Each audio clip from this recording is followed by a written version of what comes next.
औज़ुबिल्लाहिमिनश्शैतानिर्रजीम बिस्मिल्लाहिर्रहमानिर्रहीम। अस्सलाम वालेकुम प्यारे बच्चों, कैसे हैं आप सब। उम्मीद है आप सब खैरियत से होंगे। जी तो प्यारे बच्चों, जुमात चहरम की कारवानी उर्दू का आज हमारा लेक्चर नंबर 30 है। तो सबसे पहले अपनी कारवानी उर्दू की जो किताब है वो निकाल लें। आज जिस सबक की बच्चों हम पढ़ाई और काम करेंगे वो है क्या वक्त हुआ है। सफ़ा नंबर आपका 64 है। ठीक है, सबसे पहले आज की तारीख आज है 17 जुलाई। ठीक है, दिन जुमा का है। सबक है हमारा क्या वक्त हुआ है। क्या आपने पिछली जमात में वक्त देखना सीखा था, अब आप पूरे घंटे और आधे घंटे का वक्त देखकर बता सकते हैं। आइए अब मज़ीद वक्त देखना सीखते हैं। अगर घड़ी की बड़ी सुई 3 पर हो तो उसका मतलब है छोटी सुई जिस अदद पर है उतने बजकर 15 मिनट हो रहे हैं। उर्दू में इसके लिए सवा का लफ्ज़ बोला जाता है, मगर मसलन इस वक्त घड़ी में 12:15 बज रहे हैं। देखिए जैसे कि इन्होंने बताया है कि बड़ी सुई जो है वो 3 पर है। देखिए ये बड़ी सुई है, ठीक है, और छोटी सुई जो है वो 12 पर है। यानी छोटी सुई जिस पर होगी उतने मिनट बजकर उतने मिनट होंगे। अब देखिए 12 पर है तो 12 बजकर 15 मिनट, ठीक है, जिसको उर्दू में इसके लिए सवा का लफ्ज़ इस्तेमाल किया गया है। तो इसका मतलब है कि 12:15 बज रहे हैं। ठीक है, अब हमारे पास देखिए आपने जो सरगर्मियाँ करनी है, हमारे पास यहाँ पे घड़ियाँ दी गई हैं, हमने ख़ुद से टाइम लिखना है। अब यहाँ पे देखें ये छोटी सुई है, ठीक है, ये घंटे की सुई होती है बच्चों। जो छोटी सुई होती है वो घंटे की होती है और जो बड़ी होती है वो मिनट्स की होती है। अब यहाँ पे देखें छोटी सुई 6 पर है, इसका मतलब है 6 बजकर कुछ टाइम है। ये 15 पर है तो 3 पर है तो 15। यहाँ से देखें जहाँ से हमारा 0 मिनट शुरू होते हैं हर हिस्से के 5 मिनट, ठीक है। 1 पे होगी तो 5 मिनट, 2 पे होगी तो 10, 3 पे 15, इसी तरह हर हिस्से पर जो है वो हमारे 5 मिनट का इजाफा होगा। तो ये 6 बजकर 15 मिनट है। तो हमने पढ़ा है कि इस 15 के लिए सवा का लफ्ज़ इस्तेमाल होता है, तो हम इस पर क्या लिखेंगे 6:15 बज रहे हैं। अब इस तरह आगे देखें तो छोटी सुई जो है वो 7 पर है, तो हम क्या लिखेंगे 7:15 बज रहे हैं। अगली घड़ी में देखें तो आपको छोटी सुई जो है वो 4 पर नज़र आ रही है, तो यानी कि 4:15, तो क्या लिखेंगे 4:15 बज रहे हैं। जी बच्चों, ये सरगर्मी मुकम्मल हुई। अब अगले सफ़े पर देखिए 65 पर। अगर घड़ी की बड़ी सुई 9 पर है और छोटी सुई जिस अदद के करीब हो तो उसका मतलब है उस अदद का घंटा पूरा होने में 15 मिनट बाकी हैं। उर्दू में इसके लिए पौने का लफ्ज़ इस्तेमाल होता है। अब जैसे यहाँ पे देखें ये घड़ी जो है छोटी सुई जो है 8 के करीब है और बड़ी जो है 9 पे है। इसका क्या मतलब है कि 8 होने में से 15 मिनट रहते हैं। देखिए छोटी सुई 8 के करीब है ना, तो 8 होने में से 15 मिनट रहते हैं। इसका मतलब हुआ कि 7:45 हो रहे हैं, ठीक है। अब देखिए इसी तरह इन घड़ियों में वक्त देखकर लिखिए। अब देखें छोटी सुई किसके करीब है 2 के अदद के करीब है, ठीक है। बड़ी सुई 9 पर है, यानी कि 2 होने में से 15 मिनट रहते हैं, तो क्या लिखेंगे 2:45 का वक्त हुआ है।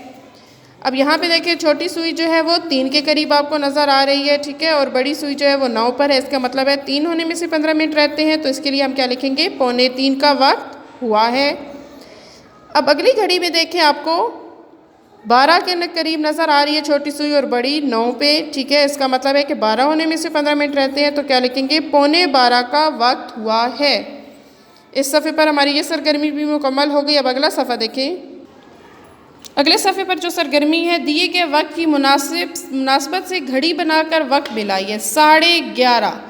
अब देखिए हमने एक घड़ी मिलाई बनाई है, ठीक है, 11:30, यानी कि 11:30 जो है वो देखिए 11 और 12 के दरमियान है। इसका मतलब है कि 11:06 पे है तो 30 मिनट, ठीक है, यानी कि साढ़े, ठीक है, 30 मिनट के लिए साढ़े का लफ्ज़ इस्तेमाल होता है, ठीक है, 11:30, ठीक है। देखें फिर है 5:15। देखिए हमने घड़ी बनाई और 5:15 यानी कि छोटी सुई को 5 पे रखा और बड़ी सुई को 3 पे।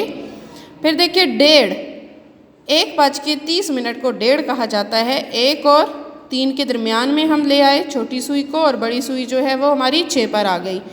फिर देखिए 11। अब देखिए 11 को हमने छोटी सुई फिक्स 11 पे और बड़ी जो है वो 12 पे, तो इट्स मीन इसका मतलब 11 है। फिर देखिए 6:45, छोटी सुई को हमने 7 के करीब रखा और पौने यानी कि 7 होने में से 15 मिनट रहते हैं, बड़ी सुई 9 पर, ठीक है। फिर देखिए अढ़ाई, ढाई कहते हैं 2:30 को, ठीक है। 2 और 3 के दरमियान सुई को रखा और बड़ी को 6 पर, ठीक है।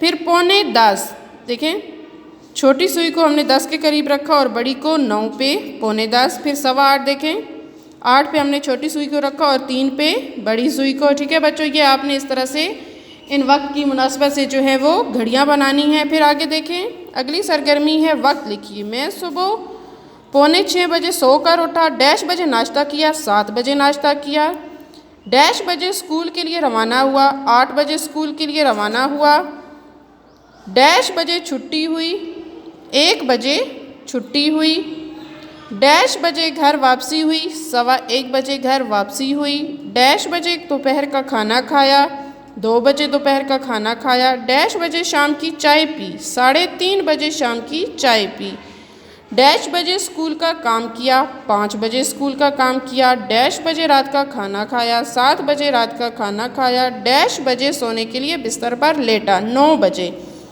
अब देखिए इन सारे में हमने खाली जगह जो हमारे पास थी उनमें हमने वक्त लिखा है, अपने पूरे दिन की हमारी जो एक रूटीन रहती है, ठीक है, हमने उसको देखकर यहाँ पर वक्त लिखा, ठीक है जी बच्चों। हमारा आज का काम जो था वो यही था, जो हमने किताब के ऊपर ये सरगर्मियाँ करनी थी वक्त के हिसाब से, ठीक है। सबक वक्त क्या हुआ है को देखकर उम्मीद है अब आपको वक्त जो है वो समझ आ गया होगा कि वक्त जो है वो 3 पे हो सुई तो उसे सवा कहा जाता है, ठीक है। 6 पे हो तो 30 मिनट होते हैं यानी, ठीक है। 9 पे हो तो 45 पौने जिसे कहा जाता है, ठीक है जी बच्चों।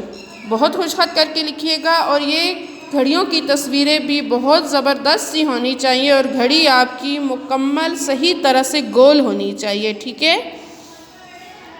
ओके बच्चों, अपना ख्याल रखिएगा। अल्लाह हाफिज़।